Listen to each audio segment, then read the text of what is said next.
தை உத்தராடத்தில் ஸ்ரீமதி இஞ்சிவேட்டை ஐசிங்கர் சம்பிரதாயத்தில் பெரிய புரட்சி பண்ண மகா ஆச்சாரியர். நிறைய பேருக்கு காலக்ஷேமம் சாதிச்சார். காலக்ஷேபமே ஏகப்பட்ட பேருக்கு. பிற்காலத்தில் நிறைய மகான்கள், பெரிய மகான்கள் இஞ்சிவேட்டை ஐசிங்கிட்ட காலக்ஷேபம் பண்ணவர்கள்.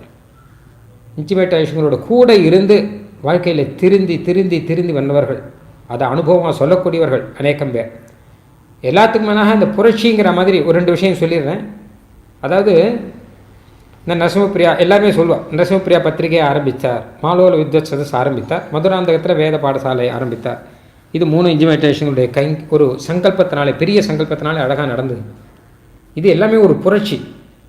எப்படின்னு பார்க்கணுன்னா அந்த காலத்தை வச்சு பார்த்தா நமக்கு புரியும். இப்போ சட்டுன்னு பார்த்தா புரியாது.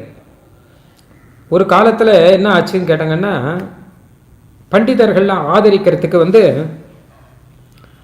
மனுஷா கிடையாது.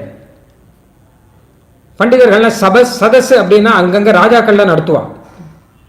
திருவிதாங்கூர் சமஸ்தானம், புதுக்கோட்டை சமஸ்தானம், ராமேஸ்வரம் சமஸ்தானம், அந்த மாதிரி சமஸ்தானத்தில் ராஜாக்கள்லாம் சதஸ் நடத்துவா. அந்த சதஸுக்கு தான் வித்வான்கள்லாம் போய் பங்கெடுப்பான்.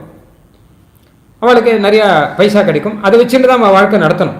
அவளுக்கு ஏதோ போய் இங்கேருந்து நடந்தே போய் அவள் இருக்கிற ஊர்லேருந்து அந்த சமஸ்தானம் இருக்க வரைக்கும் நடந்தே போகணும். அங்கே போய் தள்ளி பண்ணி சாப்பிட்ணும். அங்கே போய் அந்த சதஸில் கிடைக்கிற பைசா வச்சு தான் ஜீவனம் நடத்தணும். இப்படி தான் பொழப்பு நடந்தது. ஆனால் இந்த சுதந்திரம்னு வந்தப்புறம், இந்த சமஸ்தானம் மொத்தம் ஒழிச்சு கட்டினப்புறம் ஒன்றுமே வழி இல்லாமல் போகுது. இவளுக்கு சதஸ்னு ஒன்றும் கிடையாது. இவள் படித்த படிப்புக்கு ஏதாவது ஒரு வழி வேணும் இல்லையோ? ஒன்றும் கிடையாது. படிப்பு கிடையாது மாத்திரம் இல்லை, படித்த படிப்புக்கு என்ன வழி அப்படின்னு இருந்தபோது தான் மாலோல வித்வத் சதஸ் ஆரம்பம். அதுக்கப்புறம் இதே மாதிரி பல சதஸ் ஆரம்பிச்சு. இப்போ நிறைய சதஸ் நடக்கிறது இப்போ. ஆனால் அழகாக அதுக்கு வழி காமிச்சு இப்படி சதஸ் ஏன்னா வித்வான்களை கைவிடக்கூடாது. அவளுக்கு சம்பாவனை பண்ணணும் மாத்திரம் இல்லாமல் அவள் படித்த படிப்புக்கு ஒரு அழகான ஒரு இது வேணும். அதான் அந்த மாலோல சதஸ். அதே மாதிரி தான் நரசிம்மப்பிரியா பத்திரிகையும். ஏன்னா அந்த ஒரு 500 வருஷம் முன்னாடி, ஒரு 400 வருஷம் முன்னாடி பார்த்தோம்னு வச்சுக்கோங்களேன், நம்ம பாரத தேசத்தில் உயர் படிப்பு அப்படின்னாலே வேதாந்தம் தான், வேறு கிடையாது. வேதாந்தம் படிக்கிறதா. மற்றதெல்லாம் தொழில் கல்வின்னு ஒன்று கிடையாது. அப்போல்லாம் தொழிலாக கற்றுக்கணும். அவள் வைத்தியம் ஆட்டம் இன்னொரு ஆட்டம் தொழிலாக கற்றுப்பாளே தவிர பெரிய அளவில் உயர் படிப்பாக இருக்காது. ஆனால் இந்த வெள்ளைக்கார ஆட்சி வந்தப்புறம் மொத்தம் மாறி போச்சு. எல்லாமே படிப்புங்கிற ரீதியில் ஆச்சு. இப்போ என்ன தள்ளி பண்ணால் கூட அது கூட ஒரு படிப்பு, அதுக்கு ஒரு டிப்ளமா எல்லாம் உண்டு, எல்லாத்துக்குமே உண்டு. இப்போ அப்படி தானே இருக்குது. அப்போ இப்படி வரும்போது என்ன ஆச்சுன்னு கேட்டால் வைதிகர்களுக்கு ஒரு பெரிய பிரச்சனை ஆகிடுது. அவளுக்கு என்ன எதை படிக்கிறதுன்னு தெரியல. ஜீவிக்கணும் அப்படின்னா இனிமேல் வேதத்தை படித்தாலும் ஜீவிக்க முடியாதுன்னு ஒரு நிலைமை ஒன்று வந்தது. ஜீவிக்கணும்னா மற்ற படிப்பெல்லாம் படித்தா தான் ஜீவிக்க முடியும், இங்கிலீஷ் படித்தா தான் ஜீவிக்க முடியும் அப்படின்னா ஒரு நிலைமை வந்தது. அப்போது படிப்புக்கே, வைதிக படிப்புக்கே ஒரு க்ஷீண தசை அப்படின்னு ஒன்று வந்தது.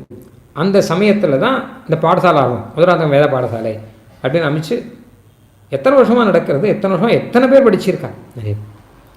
அதாவது நீங்கள் சாஸ்திரம் படிக்கணும்னா அதுக்கான விவஸ்தை நான் பண்ணுறேன், என்னால் பண்ண முடியும். வேதம் பண்ணணும்னா அதுக்கான விவஸ்தை நான் பண்ணுறேன் அப்படின்னு ஆரம்பம்.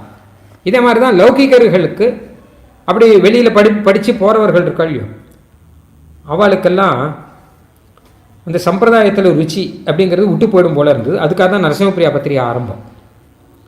அந்த மாதிரி சாஸ்திரம் படிக்கிறேன்னு வரவாளுக்கு ரொம்ப இஞ்சிவேட்டேஷனுக்கு ரொம்ப கஷ்டப்பட்டு படித்தவள். நாவல்பாக்க சுவாமியெல்லாம் உஞ்சவர்த்தி எடுத்து படித்தவா வரலாம்.